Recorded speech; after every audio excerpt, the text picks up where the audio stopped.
Hello, boys and girls. This is Teacher Leo. Como é que vocês estão, galerinha do oitavo ano? Tá todo mundo bem? Todo mundo em casa? Todo mundo seguro? Todo mundo vindo para a escola? Nossa, nossa, nossa. Bom, boys and girls, a gente hoje vai falar um pouquinho sobre a Europa, tá? O velho continente, né? The Old Continent. E aí, mas antes da gente falar um pouquinho da Europa, eu queria fazer um pedido a vocês, né? Porque Teacher Leo tá morrendo de saudade de vocês e quer ver todos vocês no nosso drive-thru, que vai acontecer amanhã, né? Amanhã, na data que vai ser liberada essa aula, é na sexta-feira, dia 14, o nosso drive-thru é no sábado, dia 15. Então, queria pedir que todos o máximo possível aí fizessem uma forcinha para comparecer ao nosso drive-thru amanhã, no finzinho da tarde. Vamos lá, vamos comparecer, galerinha, porque é importante, né? É importante a gente manter essa questão social aí, de socializar, rever as pessoas que são importantes na vida da gente, tá bom? Então vamos lá, vamos falar um pouquinho. Hoje a nossa aula vai ser uma aula, assim, não, a gente não trouxe muito conteúdo, é curtinha sobre a Europa. A gente vai falar sobre o clima da Europa, clima e hidrografia da Europa, e a gente vai falar também sobre a vegetação da Europa. A Europa é um paísinho pequeno, né? Okay? Então, não tem muita coisa do que falar, assim, do ponto de vista, obviamente, geográfico, físico, né?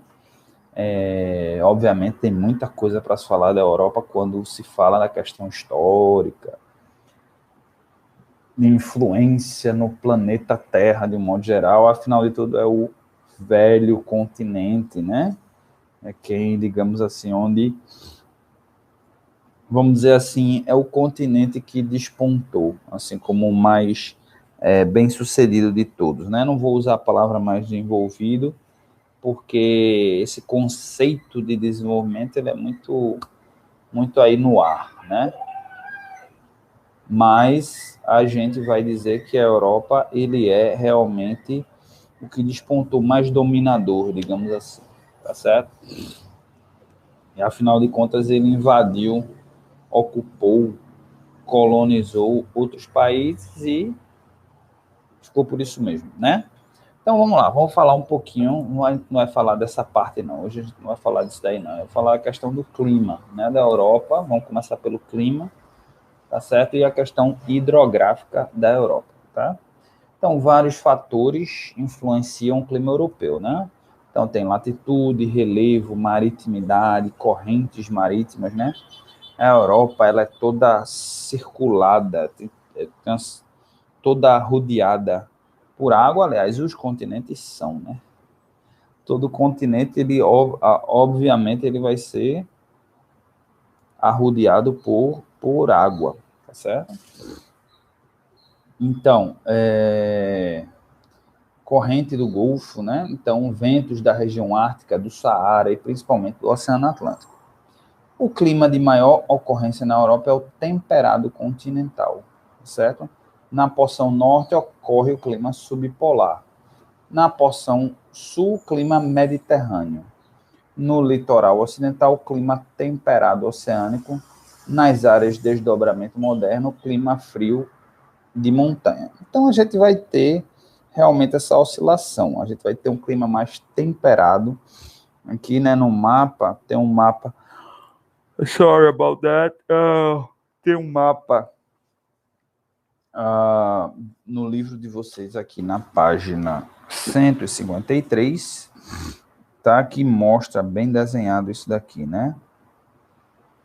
A região aqui do Mediterrâneo é o que a gente, talvez seja a região mais quente, digamos assim, da Europa, né? Inclusive, é essa região que muitos europeus, assim, bem de vida, né? Quando já se aposentaram, já tiveram de produzir o que tinham de produzir para a sociedade, se aposentam e vão morar dentro da Europa, né? Muitos vão até sair da Europa, vão até procurar outros lugares. Dentre eles, muitos vieram para o Brasil na década passada, né? O Brasil deu aquele boom, né? Crescimento econômico espetacular. Muita gente disse, opa, agora o Brasil vai decolar. E muita gente veio para cá com essa intenção, com dinheiro, o euro forte, disse, opa, deixa eu ir para o Brasil, porque vou abrir um negócio lá, ou vou curtir a vida, porque as coisas vão melhorar lá no Brasil. Infelizmente, durou pouco tempo, né? Infelizmente, a gente entrou num processo de recessão agora, e para sair tá difícil, tá certo? Mas, assim, a maioria dos europeus ali vai para aquela região ali do Mediterrâneo, porque é uma área, digamos assim, temperada, um clima agradável, né? Faz um friozinho para a gente, mas não faz tanto frio, né? E aí você também tem regiões mais frias. Você tem a região ali das montanhas, por exemplo, entre eles, assim, meio conhecidos, né, os Alpes suíços. Essas regiões, assim, montanhosas e, assim, de geleiras, tá certo? E a gente também vai ter lá no norte, né, lá na península, não é Península Ibérica, não, é Península Nórdica, né, lá nos países nórdicos, a gente vai encontrar países escandinavos, né, países escandinavos, a gente vai ter também os Alpes escandinavos lá. Então, você já tem ali, aquela região ali, pessoal, é uma região assim, já pertíssimo do Polo Norte, tá ok? E ainda assim você tem uma região de Alpes ali. Então, é de fazer frio, de rachar os dentes, né? Como diz o ditado. Tá certo? Então, muito, muito, muito, muito frio, tá bom? Então, a gente tem planícies também, né? Tem regiões de planícies, tá certo? Dentre elas, a planície germânica, né? A Grã-Bretanha, ela é, na sua maior parte, formada por planícies. Tá certa região aqui do Mediterrâneo, a região costeira aqui do Mediterrâneo, né? Ela tem planícies e ela tem também regiões de montanhas, tá certo? Mas é espetacular, né? É um lugar em que o clima realmente é espetacular, tá certo? A hidrografia. Com superfície relativamente pequena e pequeno e relevo pouco uniforme, a Europa não possui rios do porte do Amazonas, né, o nosso Amazonas aqui no Brasil, ou do Mississippi nos Estados Unidos. Apenas na grande planície russa, os cursos percorrem maiores distâncias. Apesar disso, a rede hidrográfica europeia, bem como seus mares e oceanos, tem sido fundamental na história e na economia do continente. Tá certo? Então, a Europa, ela, talvez até, né, pessoal, é aquela história, né? A Europa, ela não é um continente com grandes recursos naturais, né? Mas isso não impediu o crescimento populacional por lá, né? Pelo contrário, foi o continente que mais teve isso, porque foi o continente que primeiro atingiu um nível, digamos assim, de qualidade de vida, né? Foi o país, foi o continente onde surgiu a Revolução Industrial, né? A próxima grande revolução, depois lá da Revolução Agrícola, tá certo? Então, causa o surgimento das civilizações. Depois vem a Revolução Industrial, né? E aí, essa Revolução Industrial causou realmente uma revolução na sociedade europeia, né? Porque, apesar das condições bem precárias, muito precárias, mas pela primeira vez na história, tá certo? Você tem as pessoas que não têm nada, pelo menos têm acesso a alguma coisa.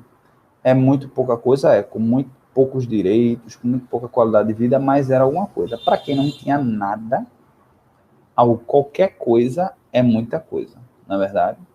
Então, Por conta disso, né, nos próximos 100 anos, 200 anos, a Europa se desenvolve bastante e aí realmente ela passa a colonizar, descobrir outros locais.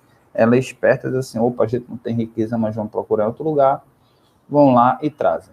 Mas, mesmo assim, a Europa, né, o continente europeu tem um mérito. O continente europeu não é um continente de muitos rios, né, de muita estrutura hidrográfica, mas eles souberam utilizar, bem utilizado, tá certo? Essas estruturas hidrográficas e hoje eles conseguem conviver bem com isso, reciclando, né? Eles têm um processo de reciclagem estupendo, né? O saneamento básico deles, né? Eles reutilizam literalmente a água do saneamento básico. Eles reutilizam aquela água e aquela água é tratada, ela pode até ser tomada depois, tá? Literalmente.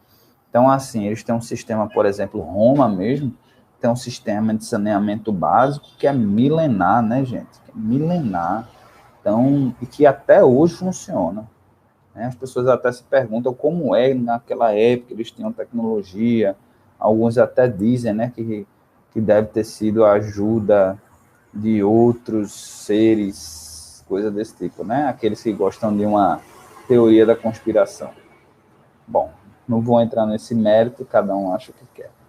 Tá certo? Então, a hidrografia europeia foi essencial para o desenvolvimento das relações comerciais do continente, pois possibilitou o transporte de grandes quantidades de produtos agrícolas a baixo custo. Os muitos rios europeus de planícies possuem longos trechos navegáveis, facilitando o comércio entre diferentes regiões.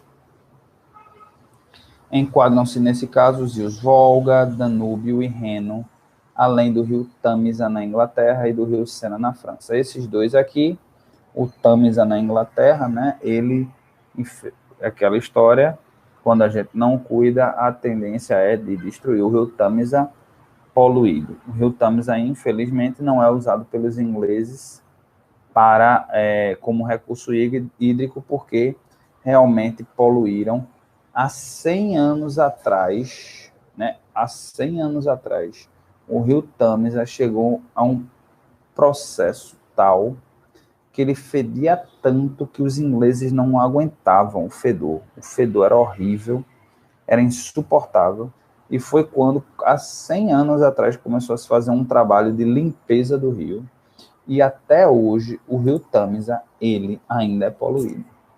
Só para vocês terem uma ideia do mal, como é fácil destruir algo e depois como é difícil recuperar esse algo, tá? É bom ficar isso daí na mente de vocês, tá, boys and girls? Porque é algo que é muito, muito, muito importante. Tá certo? Bom, vamos aprender um pouquinho agora sobre o clima. Na verdade, é a vegetação, desculpa. A vegetação, né? O clima é o principal fator de determinação da vegetação. Só na Europa, mas no mundo de uma maneira geral. Por ser um dos menores continentes do mundo, a Europa não possui uma grande diversidade climática. Devido ao seu afastamento da linha do Equador, não possui climas tropicais, apresentando principalmente climas mesotérmicos, né, que são os subtropicais, microtérmicos, que são temperados e subpolares, e frio, que é o polar e de montanha. Tá certo? Então, a vegetação ela é muito, digamos assim, é muito a mesmice, né? Aí ela só vai ter um pouquinho mais de riqueza ali naquela região exatamente ali do Mediterrâneo, que é um pouquinho mais ameno, não é quente, né? Não é quente, mas assim, o que a gente diz é temperado, é uma temperatura temperada, então você ali vai encontrar algumas espécies de plantas diferentes, mas à medida quanto mais vai esfriando, mais só alguns tipos de vegetação vão conseguindo sobreviver, tá certo? Então vamos lá. As vegetações de climas mesotérmicos ocupam grande parte do sul e centro da Europa, com alguns enclaves de tundra alpina e no alto dos Alpes e Pirineus. A vegetação de complexos arbustivos mediterrâneos é encontrada em quase todo o litoral sul da Europa, salvo o do litoral do Mar Adriático, né? Que o Mar Adriático Mar Adriático, que fica aquele exatamente aqui, né? Depois da Itália, tá certo? Ok, então é como eu disse, nessa região ali do Mediterrâneo, tá certo? É uma região que a gente vai encontrar ainda uns arbustos, né?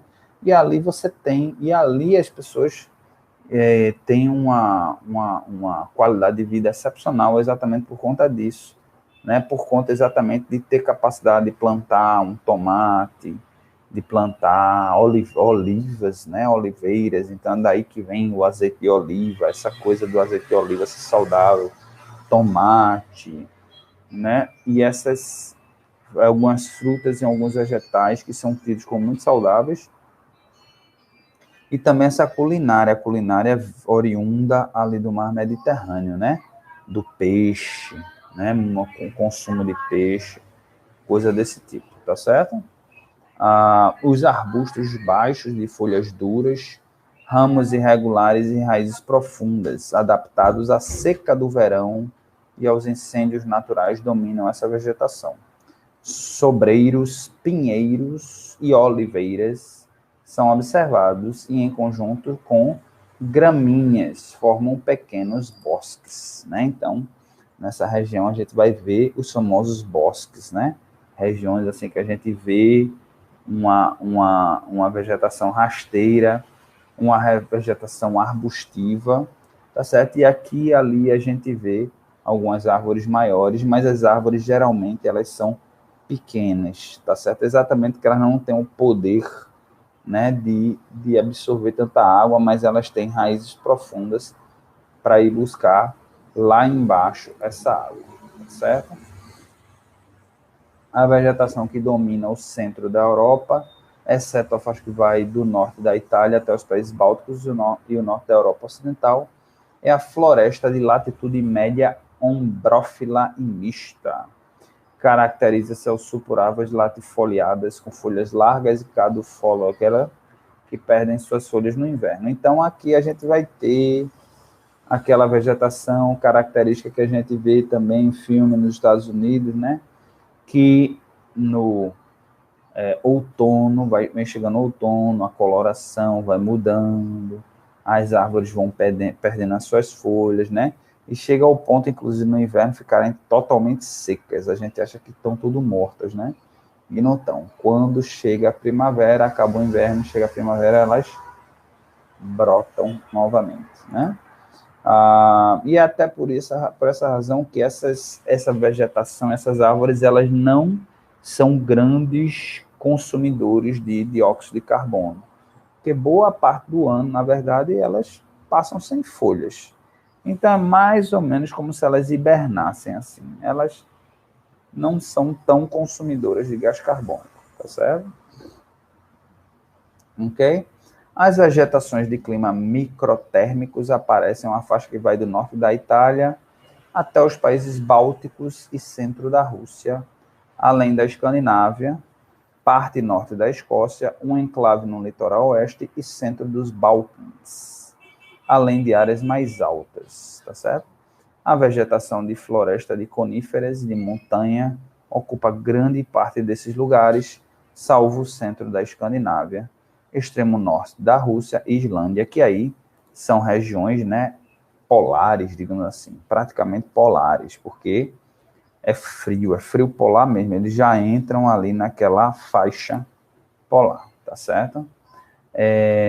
Apresenta pinheiros de grande porte até 90 metros, olha, com pouca variedade de espécies. Como eu disse, né, poucas são as que sobrevivem a esse tipo de frio. A forma de cone evita o acúmulo de neve nos meses mais frios. São normalmente perennífolos, que nunca perdem as folhas para poderem fazer fotossíntese na primeira aparição da luz solar e com folhas aciculiofiladas em forma de agulha. Ok, boys and girls? Então, mais ou menos por aí. As pradarias aparecem em conjunto com o clima seco e representam a única forma de vegetação que acompanha esse tipo de clima na Europa. ocupando o sul da Ucrânia e toda a Hungria, ali bem mais ao leste europeu, né? Gramíneas altas dominam essa formação, né? Ali a gente tem a pradaria, né? É como se fosse, digamos, o nosso cerrado, né? Mas de área fria, muito fria. Ok? Apesar disso, árvores latifoliadas podem ser encontradas ao longo do curso d'água. As gramíneas ocupam vastas planícies frias e secas, por isso as plantas devem se adaptar ao clima, que além de frio e seco, apresenta muito vento. As queimadas naturais são normais durante o verão e auxiliam na limpeza do terreno, preparando o solo para a próxima temporada de brotamento. Tá certo? Então a gente vai falar um pouquinho agora da tundra, ok? A tundra, que é muito comum ali na região da Rússia, da antiga União Soviética. A tundra normalmente é encontrada ao norte da floresta de coníferas em grandes altitudes. O clima é frio e seco. O solo sofre de uma condição chamada permafrost, que é o congelamento da água presente no solo durante parte do ano, né? Permafrost é quando exatamente chove, a temperatura ela baixa em algum momento, aí dá uma chuviscada e ela, aliás, a temperatura sobe, chove e depois ela baixa rapidamente. Aí ela cria o permafrost, né, que congela tudo. Então, isso, né, exige um nível de adaptação dessa vegetação espetacular, tá certo? A vegetação é composta por herbáceas, musgos e raros arbustos, que devem se adaptar a climas frios de invernos longos, com pouca isolação durante o ano, pois durante grande parte do ano ocorrem noites longas. Durante o verão, o sol se põe durante poucas horas, gerando dias longos, nos quais essa vegetação floresce e se reproduz, tá certo? Então, até isso influencia, né? Até a posição em que se encontra, né? A gente sabe que o planeta Terra tem um formato de esfera, a gente está aqui na barriga, né? Então, o dia e a noite eles são mais ou menos equilibrados. Ele varia mais pouca coisa para a gente, né? Questão de meia hora aí, 5h30 no inverno, 5h30 no inverno, anoitece, no verão, no máximo 6 horas está anoitecendo. Então, no máximo é a variação de 1 hora. No caso dali, aí como está na pontinha ali, dependendo da estação do ano, o dia vai ser longo pra caramba e pouquíssimas horas de noite, e também no inverno inverte, né? Pouquíssimos dias, pouquíssimas horas e a maior parte da noite, se eu não me engano, por exemplo, ali nos países escandinavos, amanhece em torno de 10 horas da manhã e quando, se eu não me engano, é 4 horas da tarde, já é noite novamente. Então, veja só, imagina que dia curto, né, gente? Que coisa incrível, né? Tá?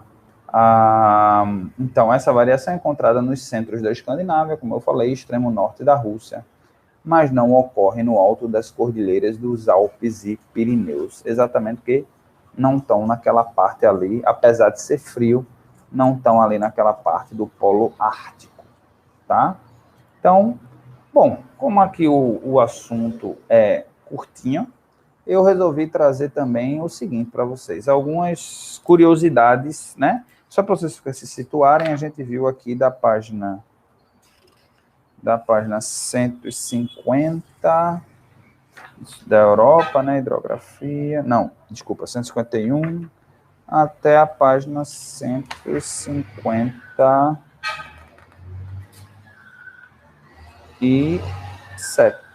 158.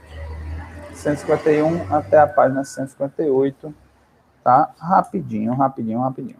Então, vamos lá, vemos algumas curiosidades sobre a Europa, já que a gente tem pouco tempo, né? A gente já terminou. Então, the Louvre is the most visited attraction in Europe. Então, a atração mais visitada da Europa é o Museu do Louvre, né? Deve ser muito bonito, né, gente? Infelizmente, eu estou com imagens aqui, mas não tenho como mostrar. Iceland doesn't have mosquitoes. Então, a Islândia, olha a imagem belíssima, que eu gostaria muito de poder estar compartilhando com vocês essas imagens. Uma queda d'água enorme, enorme, enorme, enorme, enorme na Islândia. E a Islândia não tem mosquitos. Bom, não é muito de me surpreender, não, porque eu sei que mosquito não sobrevive ao frio, né? Eu sei que muita gente vai dizer assim, mas professor, mas no inverno é cheio de mosquito aqui em Recife. Bom, porque aqui não faz frio, né, gente? Isso não é frio. O frio de Recife não é frio, né? Na verdade, é uma condição ideal, porque aí tem muita água, eles se reproduzem, na verdade, é uma condição ótima para eles se reproduzirem, né? Próximo, Cards from the Queen. Come on, get a letter. Ok. Então, olha, você recebe cartas da rainha se você morar na Grã-Bretanha e você fazer certos aniversários específicos. Se você fizer 100 ou 105 anos, e todo ano depois disso, você recebe cartas, ou no seu 60º, 65º ou 70º aniversário. Olha que interessante. Ok. Tá? Sabia não. Então vamos lá. Número 4. More chocolate is bought at Brussels Airport than anywhere else in the world. Então, no aeroporto da Bélgica, se compra mais chocolate que qualquer lugar do mundo. Ok. Interessante. Interessante saber. Ok. Norway knighted a penguin. Olha, então, a Noruega, knighted, né? O ato de knight é transformar num cavaleiro, né? Não tem aquela coisa da espada, né? De você, vamos colocar a espada aqui e outra aqui, bater no ombro e bater no outro ombro. Então, a Noruega fez isso com um pinguim, ok? A St. Peter's Basilica is the largest church in Europe. Então, a Basílica de São Pedro é a maior igreja da Europa. Ok, não me impressiona muito porque faz sentido, né? The Kingdom of Denmark is the oldest monarch in Europe. Então, o rei da Dinamarca é o monarca mais velho da Europa. Apesar que está mostrando a imagem aqui, se for ele mesmo, não parece ser muito velho, não. Parece ser um rapaz até novo. Ok? Que mais? Vamos ver aqui. The Czech Republic has the most castles in Europe. Então, a República Tcheca, que mais tem castelos na Europa. You find Europe's tallest building in Russia. Então, o prédio mais alto da Europa fica na Rússia. There are more than 200 languages spoken in Europe. Mais de 200 línguas faladas na Europa. Estou achando até pequenininho, pouco, comparado com a quantidade de dialetos. Acho que porque não cita os dialetos. Norway has the longest coastline in Europe. Não, interessante. A Noruega tem o maior litoral da Europa. Okay, the smallest town in Europe is in Croatia. A menor cidade da Europa é na Croácia. Tá? Quantas pessoas? Com apenas 30 pessoas.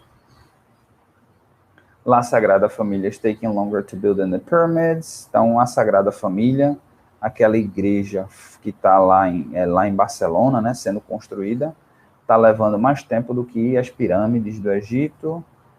Denmark has 7,000 approved baby names. Nossa. It's illegal in Switzerland to mow laws on Sunday. Então, na Suíça é ilegal você cortar sua própria grama aos domingos.